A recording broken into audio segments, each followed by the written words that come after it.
¿Qué tal? Muy buenas tardes, tengan todos ustedes. Me da mucho gusto recibirlos en esta nueva transmisión de los martes constitucionales, que ya desde hace más de 2 años estoy realizando con mis amigos, mis compañeros de IntelliJuice. Como ustedes saben, lo que trato de hacer este martes, el último martes de cada mes, es analizar algún aspecto jurídico, un aspecto constitucional, pues que no sea de los muy comunes, de los muy manidos, de aquellos que están en la discusión. Y como muchos de ustedes saben, ya estoy viendo aquí los chats muy gentiles que nos mandan, reconozco algunos nombres, pues habrán visto que hemos tratado de abrir temas, insisto, novedosos. Y sobre eso es que vamos a hablar el día de hoy. Hace unos pocos días, el 22 de abril de estos años, se dio a conocer un informe que después fue presentado en el Consejo de Derechos Humanos, en el 50 periodo de sesiones, que se realizó ahora en los primeros días del mes de julio del 2022. Este informe lo presentó el relator especial sobre la independencia de los magistrados y abogados, el buen amigo, el querido amigo Diego García Sayán, una persona importante en la política de su país, del Perú, y también un magistrado importante de nuestra Corte Interamericana de Derechos Humanos. Diego García Sayán presentó un informe, insisto, sobre la protección de los abogados contra la injerencia indebida en el ejercicio libre e independencia de la profesión judicial. Hizo una serie de observaciones que me parecen de la mayor importancia para entender también estos aspectos prácticos, estos aspectos fuertes, voy a decirlo así, del derecho constitucional, no solo el andamiaje normativo, sino también estos aspectos prácticos. Y para hablar de este informe, invité a una persona a la que conozco hace muchos años, con la que guardo un gran cariño personal, un respeto profesional. La conocí como estudiante en el Departamento de Derecho del ITAM. Tuvimos la oportunidad de colaborar en la Suprema Corte antes de que ella fuera a hacer sus estudios de posgrado a la Universidad de Berkeley, donde obtuvo su doctorado. Es allí profesora en el Departamento de Derecho y adicionalmente, entre muchas cosas que hace mi querida Mónica Castillejos, es asesorar precisamente a don Diego García Sayán en varios aspectos que tienen que ver con la relatoría y en particular con este informe que se va a presentar. Entonces, aprovechando la experiencia de Mónica, fue una muy buena estudiante, lo debo decir, fue una muy buena colaboradora, amiga en la Suprema Corte, conoce la Procuración de Justicia, en fin, ella tiene una gran experiencia. Me pareció que era importante que divulgáramos, que ella nos diera a conocer, pues en qué consiste ese informe, cómo se hace, qué contiene y algunos otros elementos. Pero vamos a empezar por el principio, vamos a empezar como debe ser con la educación. ¿Y cómo estás, Mónica? Qué gusto verte, me da mucha alegría saber de ti y sobre todo ver que estás muy activa y trabajando en proyectos importantes para el Estado del Derecho. ¿Cómo estás? ¿Cómo va tu vida? Salúdanos a todos para que te conozcan los que no te conocemos o que no te conocen. Cuéntanos un poquito, ¿todo bien por allá? Hola, doctor. Primero que nada, muchísimas gracias por su invitación. Es también un placer para mí poder conversar con usted sobre este tema tan relevante y contemporáneo. Muchas gracias por invitarme y saludos a toda su audiencia. Todo va muy bien, afortunadamente, y le agradezco mucho la grata presentación. No, pues al contrario. A ver, Mónica, primero, ¿qué son los relatos? Vamos a empezar, ya sabes, a mí trabajamos muchos años juntos, me gusta ir de lo general a lo particular. ¿Qué es un relator de Naciones Unidas? Así para empezar, digamos, por lo muy obvio. ¿Quién es un relator? ¿Quién lo nombra? ¿Quién lo revoca? ¿Cuál es su mandato? Antes de entrar al tema de la independencia, ¿qué es un relator? ¿Quién es? Insisto, cuéntanos un poquito de ello para empezar con el marco general y después irnos metiendo a los problemas importantes del caso de la independencia judicial, y al final también, algo que es importante, la situación de México. Así es que cuéntanos, por favor.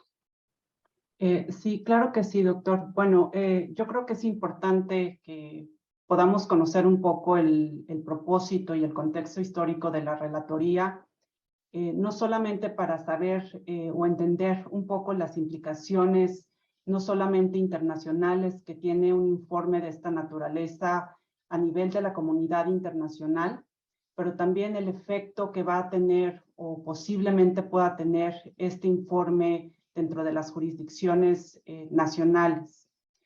La relatoría sobre jueces y abogados es una de las relatorías más importantes dentro de la Oficina de Procedimientos Especiales de las Naciones Unidas. Y le cuento que en 1994, la entonces Comisión de Derechos Humanos de la ONU, al observar el aumento de los ataques, no solamente en contra de jueces en diversas partes del mundo, pero también en contra de abogados y de funcionarios que pertenecen al Poder Judicial, decidió crear esta relatoría para poder monitorear a nivel internacional la situación de la administración de justicia en los países que forman parte de las Naciones Unidas. Y dentro de este mandato, el relator, por ejemplo, está encargado o facultado de investigar cualquier tipo de acusación o comunicación que le llegue sobre una posible violación a la garantía de independencia judicial o a la independencia de los abogados. Y este tema es muy importante porque a partir de esta evaluación, el relator también está encargado de presentar informes y formular recomendaciones a los estados para mejorar las condiciones de la independencia de la judicatura en diversas partes del mundo. Pero también de manera muy relevante, esta relatoría está encargada de identificar y de registrar no solamente estos ataques a la independencia de la judicatura, a los abogados y a los integrantes del Poder Judicial, sino también está facultado a reportar avances y las medidas importantes que los estados han tomado para promover y proteger el principio de independencia judicial en diversas partes del mundo. Y Oye, bueno, Mónica, está este informe del relator, pero ¿tú dirías que es el único instrumento de protección de los abogados o a los abogados y a los jueces en el mundo, o hay otros mecanismos? Digamos, si yo como practicante del derecho, como abogado de alguna parte o como juez me sintiera amenazado, además de esto que hace el relator especial, hay otros mecanismos, simplemente insisto en esta introducción general que nos estás planteando, o no, ¿cómo operaría una persona? Imagínate que nos está viendo alguien, se siente amenazado. También es importante que nos digas de dónde deben provenir las amenazas, de particulares o tienen que provenir de órganos del Estado. Poco esto para que se entienda, estamos incrementando muy bien el número de personas asistentes. Hay personas de todo el país, algunas personas que viven en otros países que también lo recibimos con enorme gusto, cariño. Pero cuéntanos un poquito, ¿es el único mecanismo? ¿Y quién puede acudir a estos mecanismos para luego ir ya con el informe de Diego García Sayán? sí, lógicamente, doctor, existe también la posibilidad de llevar este tipo de asuntos ante el Comité de Derechos Humanos.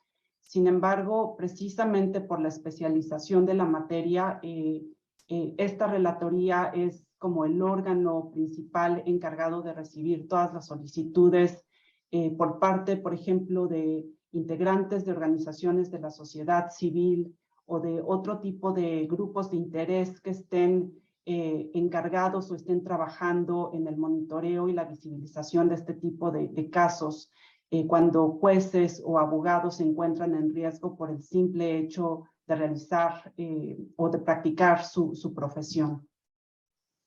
Y Y en suponte que la relación, delincuencia organizada, no el Estado, me queda muy claro que el Estado, pero ¿qué pasa si, por ejemplo, la delincuencia organizada, hay modo de que los mecanismos internacionales también se disparen, se protejan, o se protege indirectamente haciendo recomendaciones al Estado. ¿Cómo funcionaría una persona, insisto, que esté practicando su profesión y que en un determinado momento, determinado tipo de organización no gubernamental le pudiera generar una amenaza, una duda?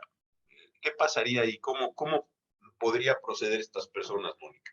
Bueno, en este caso, doctor, generalmente existe una oficina específica de procedimientos especiales en Ginebra. En esta oficina se encuentran diversas divisiones dependiendo de la relatoría y de la materia de que se trate.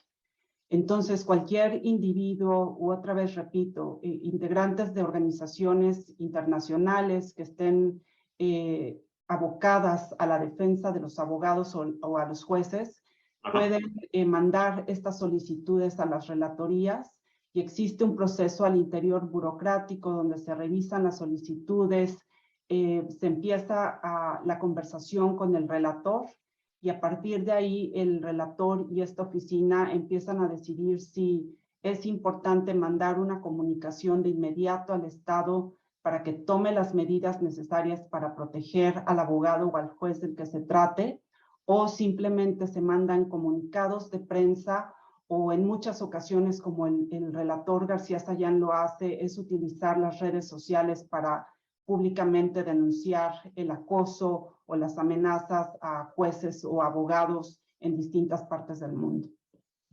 Aun cuando la amenaza no provenga de un órgano del Estado, insisto, puede venir de la delincuencia, déjame ponerlo, pero se le dice al Estado, oye, el abogado tales o la abogada tal está realizando su función, se siente amenazado, tú como Estado Nacional, otórgale las medidas de protección a esta persona para que pueda, digamos, desarrollar libremente su profesión, sea juez o sea abogado. Eso es, así lo comprendo bien.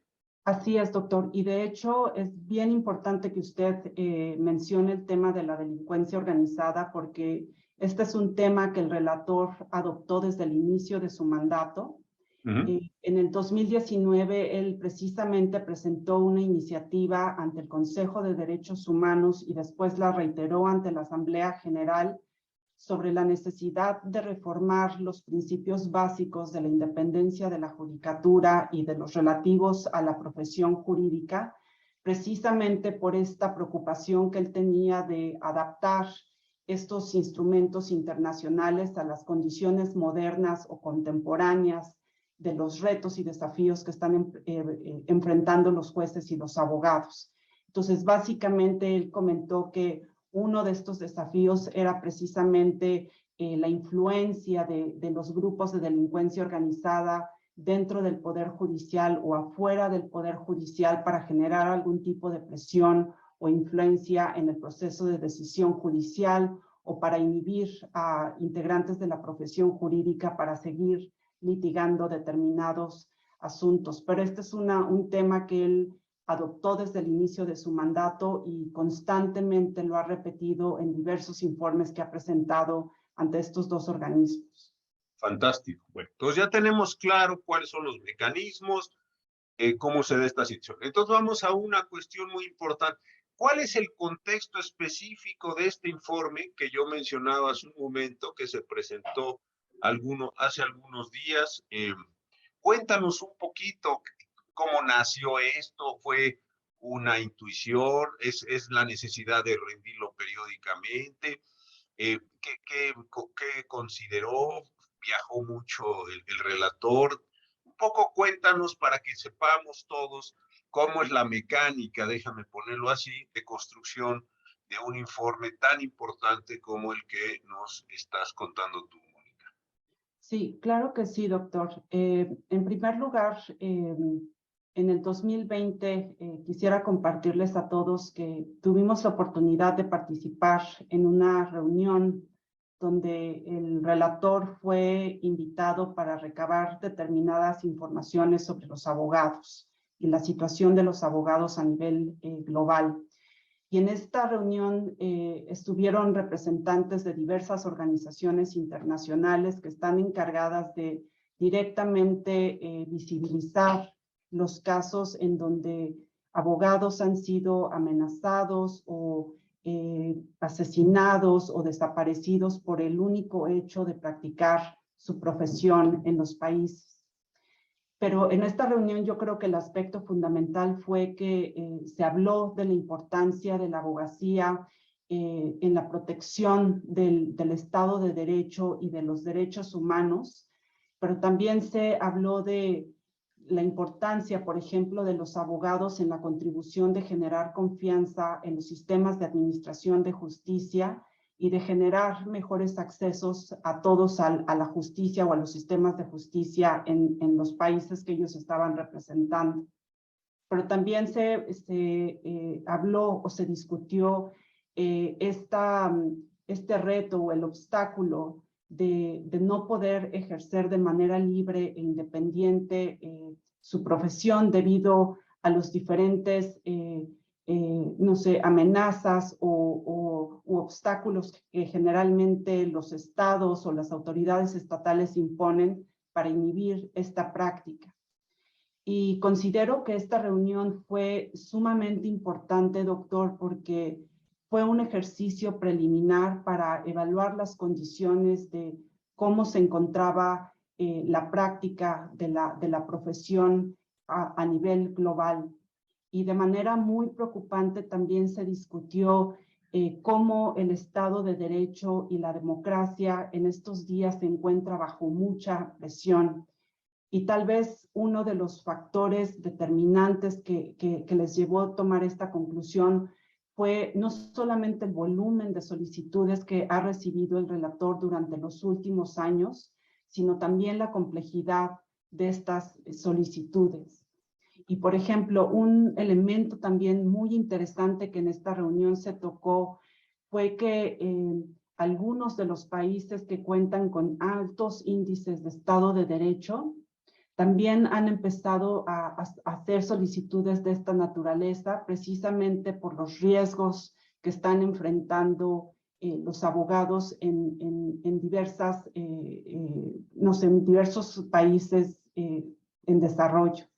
Y, por ejemplo, recuerdo perfectamente el ejemplo de Alemania, donde al parecer recientemente se acaba de adoptar una legislación en materia penal, donde el gobierno está permitiendo que se lleven a cabo incautaciones y cateos en las oficinas de los abogados, especialmente aquellos que están litigando asuntos penales, para recoger información y de alguna manera para inhibir su involucramiento en este tipo de asuntos de gran trascendencia nacional. Wow, qué interesante, porque siempre piensa uno que los países, como se decía antes, en vías de desarrollo, emergentes, como que Ramos eran los únicos que padecían. Supongo que con la materia fiscal debe parecer algo, pasar algo semejante, ¿no? El secreto profesional, hasta dónde llega, qué te puedes llevar de las computadoras. Aquí hemos en México, como tú sabes bien, tenido algunos incidentes de esta naturaleza, Exacto. pero qué interesante. Ahora, en el 2020 toma la decisión el relator de llevar a cabo, de trabajar, de construir este informe. ¿Y de dónde cuáles son sus fuentes? Yo creo que yo cuando estuve en la Suprema Corte, te acordarás que venían organizaciones, nos entrevistaban a muchas personas, ministros, jueces, magistrados, legisladores, profesores, litigantes, etc. Y tomaban como una visión. Pero en un caso como estos, así en lo general, ¿cómo lo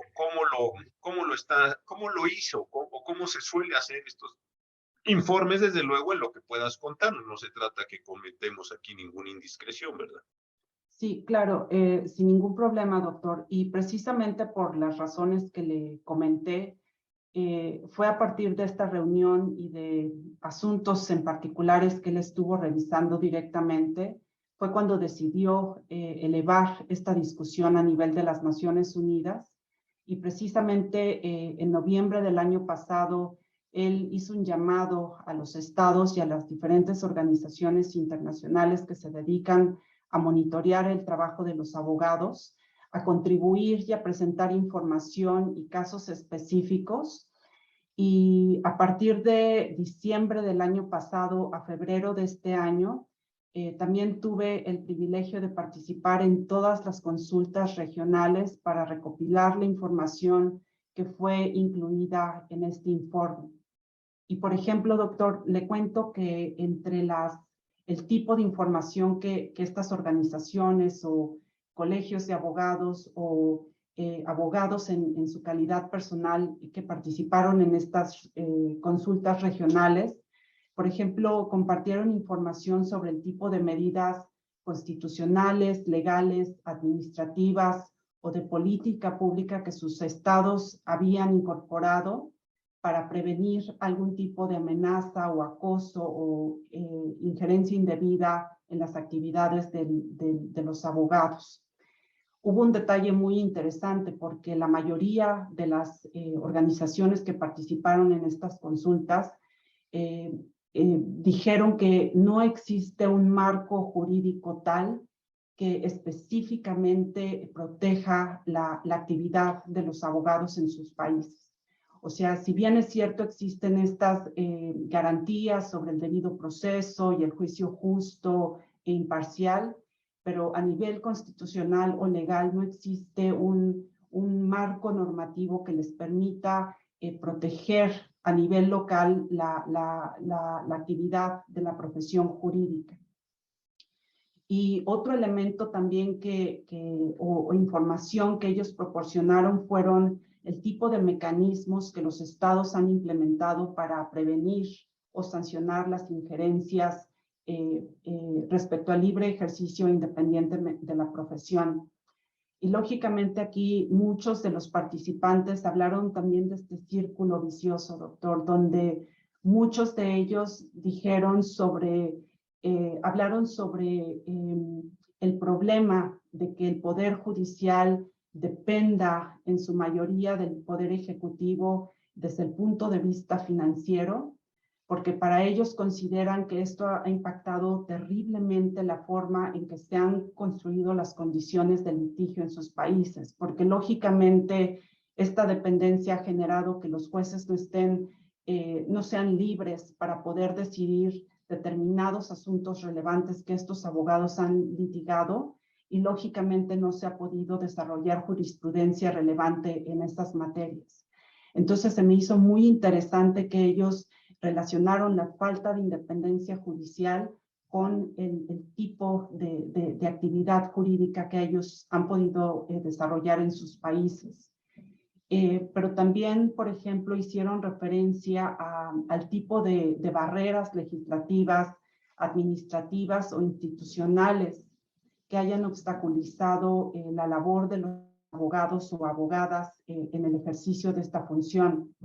Y aquí hay un elemento también fundamental porque muchos de los estados, especialmente en aquellos donde las condiciones de represión son absolutas, han pasado diferentes legislaciones en materia de seguridad nacional, de terrorismo, o por ejemplo, han pasado legislación donde las propias autoridades del Ejecutivo están tratando de influir sobre la función y la organización de los colegios de abogados, otra vez para tratar de controlar la forma en que la profesión jurídica funcione en determinados países.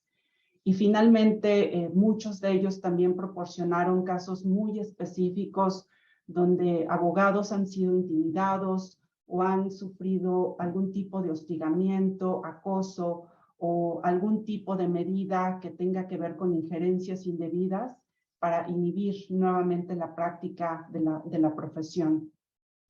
¿Tú dirías que así en términos globales la situación de la profesión, sea por vía de los juzgadores o sea de los abogados, está empeorando en el mundo?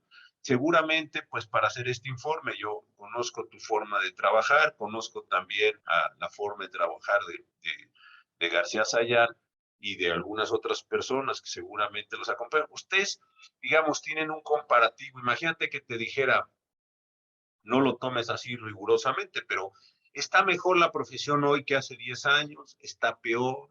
¿Ven más amenazas? Y algo que si esto es así, si me dices sí está peor, ¿tiene esto que ver con los gobiernos populistas? ¿Tiene esto que ver con los incrementos de la delincuencia? ¿Con qué?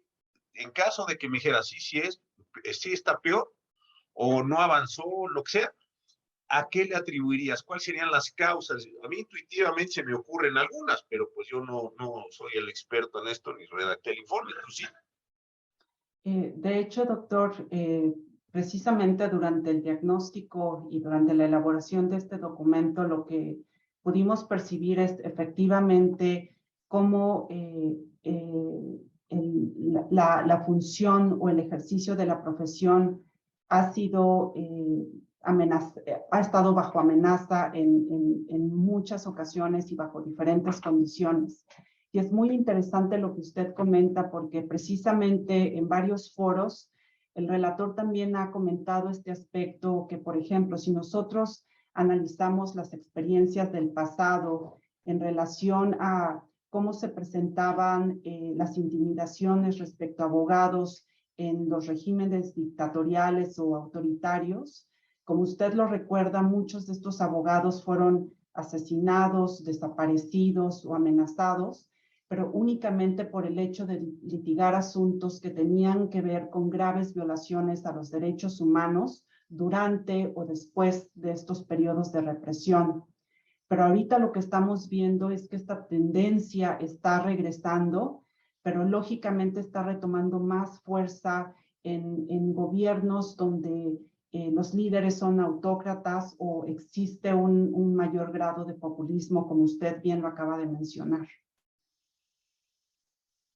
Fíjate que esa impresión tengo, porque estos gobiernos populistas, yo lo he trabajado de otra forma, no como ustedes, es la idea de, en una obra de Shakespeare, te acordarás que yo la he citado un par de veces, que cuando están pues unos populistas, lo primero que hay que hacer es exterminar a todos los abogados, ¿no?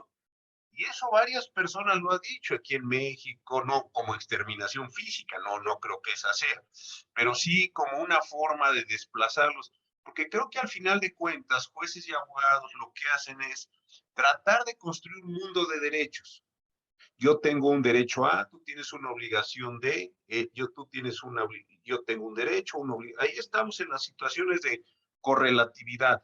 Y eso me parece que a quienes quieren ejercer estos poderes omnímodos o absolutos, como queramos llamarle, les molesta mucho porque piensan en términos de colectividades, en términos de grupos, no en términos nunca de construcciones, insisto, de estas individuales. Creo que ese es uno de los factores, ¿no? Entonces, si tú defiendes a una persona que está en contra de mi proyecto, tú como abogado, la lógica de estas personas no debe ser sancionado, castigado, lastimado, o como juez y le das la razón a estos sujetos, ¿por qué? Porque precisamente estás en contra de mi proyecto. Encontraron como evidencia de esto que estoy diciendo, es mi intuición, pero me gustaría también conversar este punto en particular contigo. Y de hecho, doctor, el punto que usted está mencionando es también muy relevante porque sí, efectivamente pudimos identificar un patrón donde, por ejemplo, en varios países donde están emitiendo estas legislaciones para restringir o para incidir en el funcionamiento o en la organización de los colegios o las barras de abogados, esto ha sido como un esfuerzo para también evitar cualquier tipo de colaboración o esfuerzo colectivo por parte de los abogados en el país. Porque en la medida en que los separan, el hecho de que empiecen a hacer campañas en contra de un individuo en particular, lógicamente las posibilidades de que esta persona pueda tener un éxito en llevar un asunto y denunciar las violaciones a los derechos humanos son mínimas. Y por eso yo creo que también han estado dirigiendo estos esfuerzos a debilitar este esfuerzo colectivo de las barras de abogados. Y es lo que muchos de los participantes en estas consultas también comentaron sobre la falta de apoyo colectivo y de solidaridad por parte de las barras de abogados en apoyar a aquellos abogados que están directamente siendo amenazados o expuestos por parte de las autoridades estatales o por parte de determinados grupos de intereses, por ejemplo. Fíjate, y ahí hay una idea que yo creo que es equivocada, pero es normalmente uno identifica en estos supuestos a los litigantes, ¿no? Porque parece que son los que van, los que pelean, pero también a los que están, déjame, ya sé que es mucho más complejo, pero los que están en el mundo corporativo, porque claro, si el presidente quiere nacionalizar algo y el grupo corporativo se opone o no quiere financiar un proyecto o quiere financiar un proyecto alternativo o no quiere poner dinero donde el presidente de cualquier país, primer ministro, rey, lo que sea, no estoy hablando de un país en particular, pues claro, también le va a molestar esos segmentos de la profesión, porque va a decir, claro, están yendo en contra del interés nacional porque no le dicen a sus fondos o a sus clientes, a lo que sea, que hagan cierto tipo de cosas en un determinado sentido. Entonces, creo que ahí hay un tema donde afecta a la totalidad de la profesión, no a los que están litigando y llevando demandas, como es, digamos, la visión tradicional. Eso también creo que, no sé, te lo estoy preguntando, eso también supongo que apareció en el informe, porque es la abogacía en general, no los abogados litigantes, ¿no, Mónica? Así es, y de hecho, doctor, hay una sección específica en este informe donde narra el tipo de legislación y el tipo de medidas que muchos estados han adoptado precisamente para debilitar este esfuerzo colectivo y para debilitar la operación o la incidencia de las barras de abogados para defender a aquellos que directamente han sido atacados por las autoridades estatales. Exacto. Oye, bueno, a ver, entonces sale el informe, es un informe global y tiene identificación de países. Si quisieras brevemente, ¿qué viste en lo global? Así que dijeras, ya alzaste un poco por ahí, pero en lo global, ¿qué son los grandes focos rojos? Si quieres repetirlos algunos o sintetizarlos. Y luego, ¿qué viste ya en países? En los países más democráticos, en los países más autoritarios. ¿Hay algunos rasgos particulares del informe que acaban ustedes, bueno, Diego García Sayán y tú y las personas que colaboran, vieron así algunas cuestiones que dijeran, el mundo tiene este problema. Los que están en regímenes populistas tienen estos acentos, los que están en regímenes democráticos tienen eso. O no podríamos hacer esa diferenciación analítica de estos elementos. Yo creo que si me pregunta, doctor, tal vez el primer diagnóstico que le podría dar es que realmente los números con base en la información recabada, el diagnóstico no es alentador de cómo está la situación de los abogados a nivel mundial. Y, por ejemplo, en este informe, el relator identificó diversas tendencias y los patrones de interferencia y los ataques perpetuados contra los abogados, así como los instrumentos que han utilizado las autoridades estatales y determinados grupos de interés para poder incidir en la independencia y en la libertad de la abogacía en diferentes partes del mundo, incluyendo, por ejemplo, como ya lo mencionamos, esta intromisión en el funcionamiento y en la operación de los colegios de abogados, pero también a través de legislaciones restrictivas de los derechos de los abogados, así como los diferentes ataques, por ejemplo, a la integridad física y psicológica, no solo de los abogados, sino también de sus familiares, pero también de manera muy significativa, doctor, aquí el relator está presentando este problema del acoso mediático y el uso contemporáneo de las redes sociales para dañar la reputación profesional de los integrantes de la profesión, así como el uso de procedimientos, por ejemplo, disciplinarios que generalmente son arbitrarios y sin ningún tipo de respeto a las garantías del debido proceso, así como el uso del sistema judicial o de las fuerzas policiales para seguir mermando e inhibiendo la capacidad de actuar de los abogados en diferentes partes del mundo. Como le comenté, desafortunadamente no estamos viendo como una tendencia únicamente negativa en estos países donde los niveles de represión son absolutos o en los gobiernos populistas o autócratas. Yo creo que este efecto también ya está teniendo un impacto en aquellos estados donde las condiciones de democracia son altas y también los índices de Estado de Derecho son altos.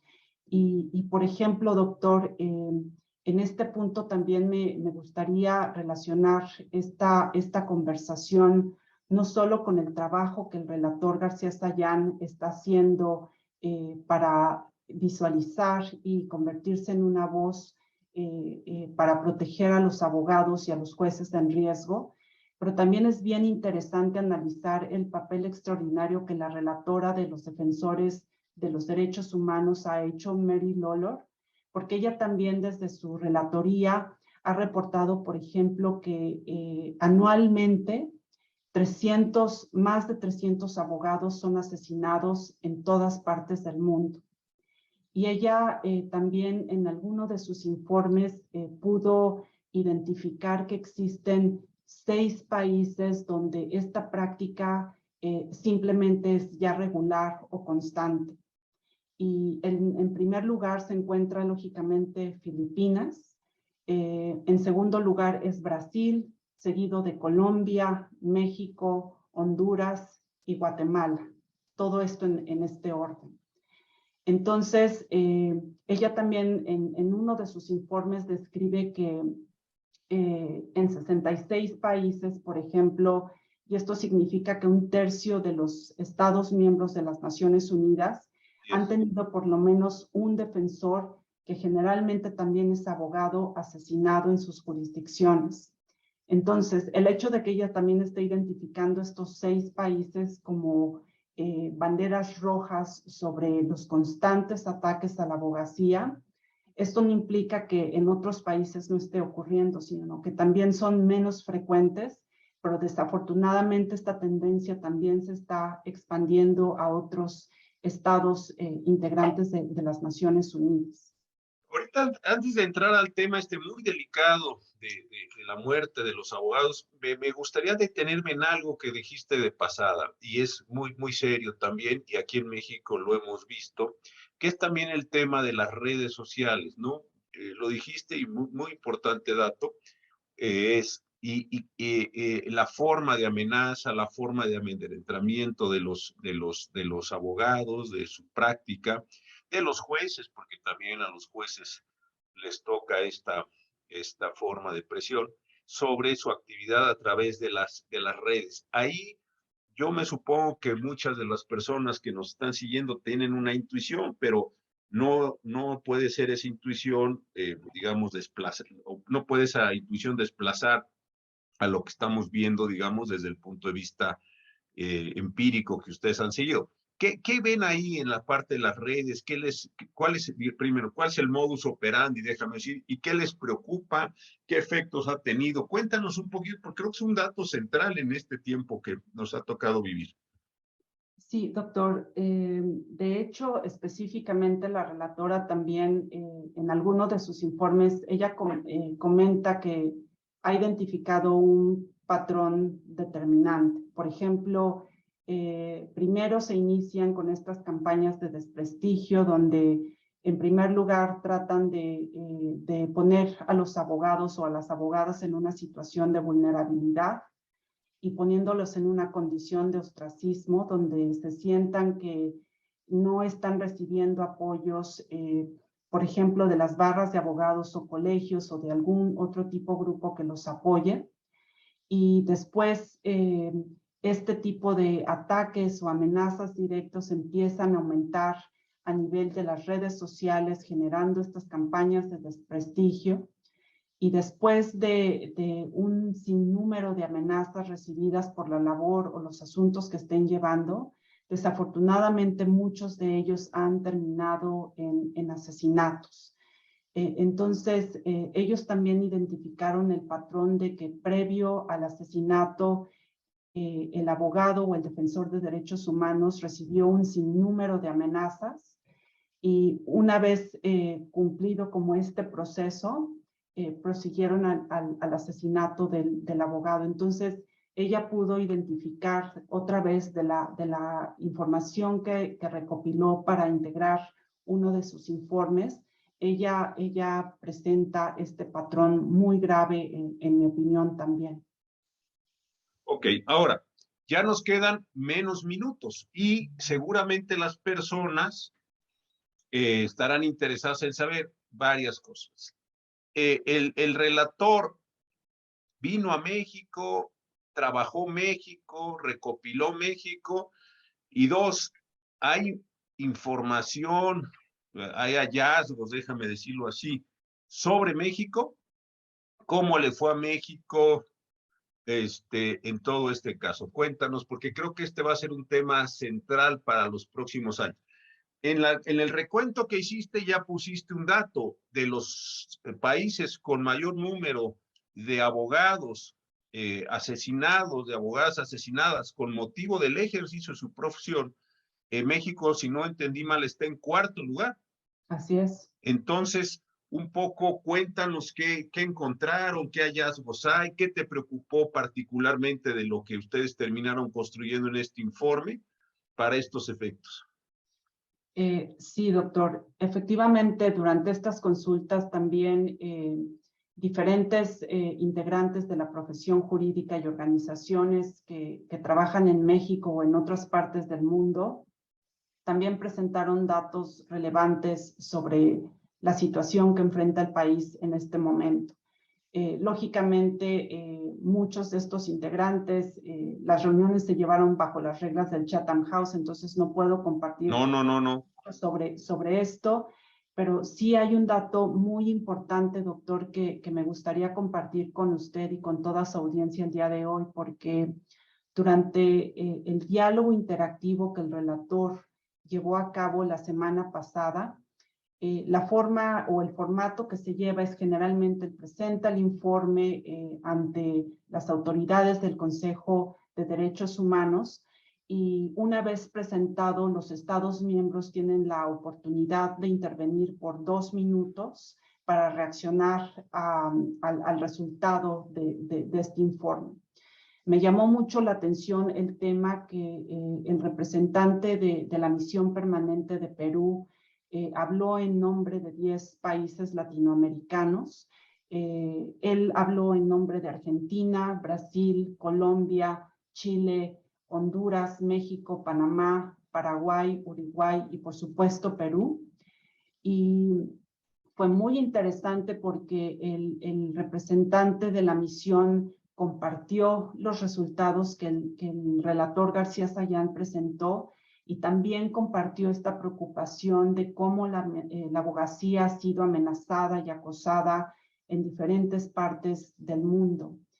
Y lógicamente también compartieron esta preocupación de las diferentes medidas que los estados han adoptado para seguir inhibiendo y amenazando la profesión jurídica en específicas materias, como por ejemplo en la defensa de derechos humanos, o cuando se trata de casos de corrupción, o cuando se trata de la defensa de derechos de minorías, o con asuntos de gran relevancia nacional en determinados países. Pero también se me hizo muy importante, doctor, porque irónicamente, y a pesar de que el representante de la misión de Perú apoyó y habló en nombre de estos 10 estados latinoamericanos, México en este informe ha sido colocado entre los países con mayor represión y con mayores ataques también en contra de los integrantes de la profesión jurídica. Y estoy hablando con países de la talla de Azerbaiyán, China, Rusia y Turquía. Entonces, también se me hizo muy importante ver que México directamente no tuvo una participación en el diálogo, no tuvo ninguna reacción, que de alguna manera también nos dice un poco el estado en que se encuentra este tema en el país. Oye, a ver, y ahí déjame ya estamos más concentrados en México. Así a nivel general, ¿viste algo, vieron ustedes algo de todo, de lo que se pueda decir? Entiendo muy bien su trabajo, que sea particular de México o que esté México en un grupo particular, y lo digo con mucho respeto, pero hay que ser serios en las preguntas. Están matando aquí a más defensores por razones de defensores de qué, quién, hay algún indicio de quién está matando a los abogados, tienen que ver con derechos humanos, con comunidades, trabajan en zona de narcotráfico, así de lo que, del mapa, déjame decirlo así, qué percepciones o qué datos tuvieron ustedes de lo que desafortunadamente le está pasando a nuestro país. Hay una concentración mayor de abogados asesinados en el norte o en el sur. ¿Qué podrías así de la minería que tuvieron allí ustedes extraer? Sí, doctor. Precisamente si su audiencia puede tener la oportunidad de revisar este informe, que yo considero que es de la mayor relevancia, especialmente por los tiempos que estamos enfrentando en el país. Precisamente México está dentro de esta categoría de los países que han llevado a cabo diversas campañas de difamación en contra de los abogados, utilizando todas las instancias estatales o los recursos estatales para cuestionar, amenazar o exponer la labor de determinados abogados en el país. Y lógicamente lo que a mí se me hace nuevamente preocupante es que México está dentro de esta categoría junto con países como China, Rusia y Turquía, donde las condiciones de represión respecto a los abogados es realmente preocupante.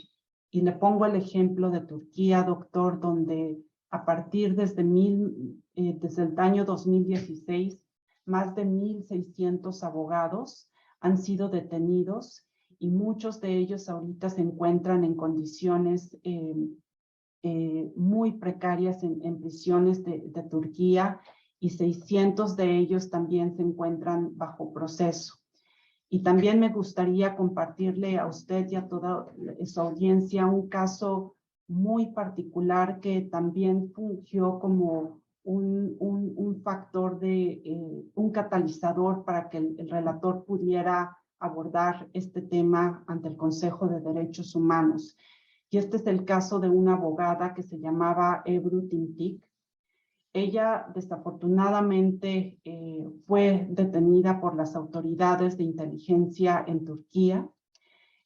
Fue condenada a 13 años de prisión y después de 3 años de estar en una prisión con las condiciones, yo creo que más, no sé, devastadoras que uno se pueda imaginar, inició una huelga de hambre de 238 días para pedir a las autoridades de Turquía un juicio justo, imparcial y con el respeto a las garantías del debido proceso. Desafortunadamente, la abogada murió en la prisión. El relator estuvo activamente antes de este evento mandando comunicaciones a Turquía y dando comunicados para solicitar la liberación de esta abogada, que también era una gran defensora de los derechos humanos en Turquía y una de las mayores críticas del régimen en el país. Y la muerte, desafortunadamente, de ella también fue utilizada para generar una de las campañas más importantes a nivel internacional, para generar conciencia de las implicaciones que tienen los ataques y las amenazas contra los abogados, específicamente con los que llevan a cabo asuntos de derechos humanos. Y le cuento todo este contexto, doctor, precisamente por esta preocupación que me causa que México haya sido colocado en esta categoría donde existen estas condiciones tan extremas de tratamiento a los integrantes de la profesión jurídica. Esta podría ser como el comentario general que pudiera hacer sobre esto. Ahora, dices tú, y de verdad que es una tragedia lo que acabas de señalar de Turquía. Ahí me queda claro que debe ser un número importante de abogados porque han actuado en contra del régimen, ¿no? o de las mafias que suelen acompañarse en muchos de estos países a los regímenes políticos de distintos signos en distintos tiempos. En México tenemos alguna idea de este informe por qué están asesinando abogados. O sea, los está asesinando la delincuencia, el Estado, los está asesinando por ser contrarios al régimen o por defender ciertos intereses colectivos, indígenas, personas que están en determinadas zonas que se quisieran desarrollar. ¿Por qué están, si tienes algún dato, por qué están matando a nuestros abogados, a nuestras abogadas en México? ¿Tienes alguna idea, Mónica, de esto? Bueno, de la información que puedo compartir, doctor, lógicamente aquí el relator estaba muy interesado en exponer esta situación de las implicaciones y los efectos de las campañas de difamación en contra de las integrantes de la profesión. Y lógicamente pudimos obtener información de abogados que le hicieron saber, por ejemplo, cómo muchos de ellos han sido denostados o inhibidos precisamente por constituirse en un factor crítico de las políticas de la actual administración, pero también por el contexto y el perfil del relator en materia de derechos humanos. En 2 párrafos también en el informe él describe la situación que enfrentó y que enfrenta el abogado de los padres de los estudiantes de los 43 en Ayotzinapa. Lógicamente, él también estaba muy interesado en visibilizar la situación de este abogado en particular, pero si usted me pregunta sobre cuáles pueden ser las causas o cuáles pueden ser las condiciones bajo los cuales los abogados están siendo amenazados o inclusive asesinados en México, yo creo que una de las principales razones es precisamente estas campañas de desinformación y el hecho de constituirse en críticos de las autoridades estatales o de la administración en curso.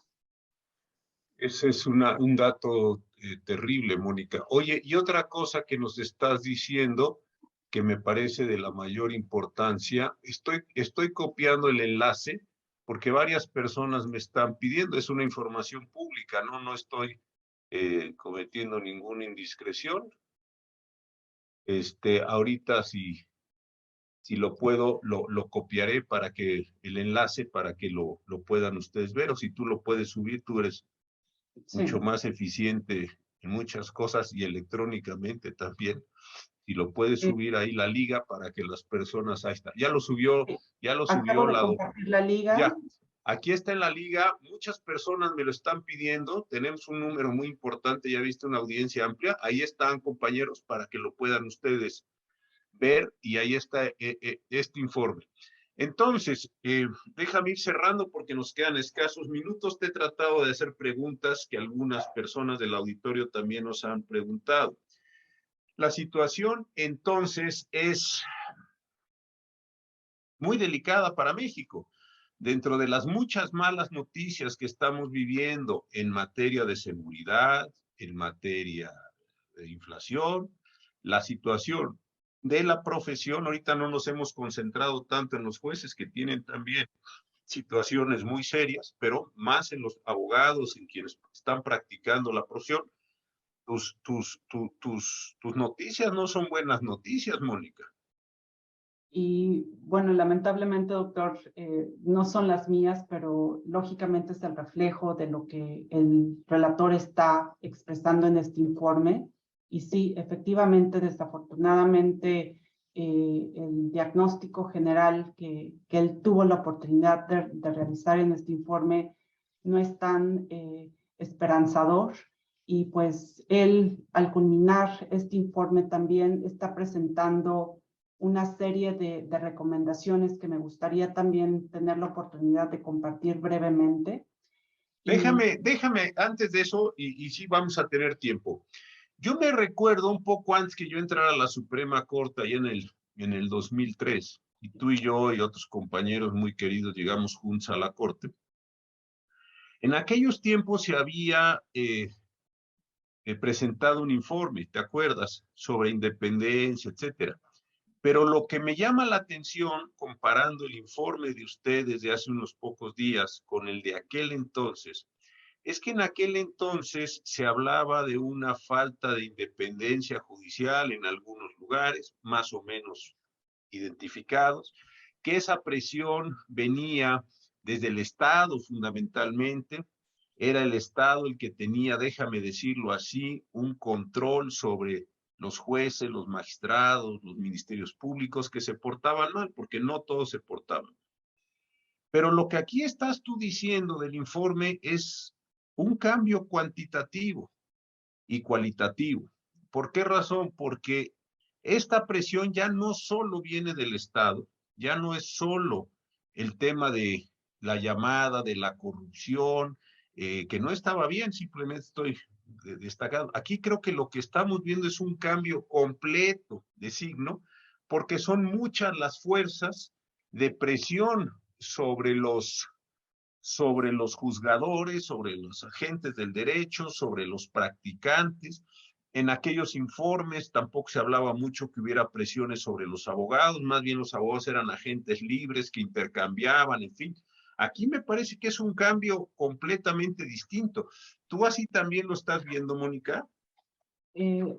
Totalmente de acuerdo con usted, doctor. Y de hecho, como le platiqué al principio de la charla, el relator ha sido uno de los principales promoventes de poder tal vez complementar los llamados principios básicos sobre la función de los abogados que fueron adoptados en 1990, precisamente porque él considera que el contenido de este instrumento internacional, que es relevante porque de alguna manera da los lineamientos y las directrices de cuáles son los derechos y las obligaciones de la profesión jurídica, pero también él dice que necesitan ser actualizados conforme a lo que tanto los jueces como los abogados están experimentando hoy en día.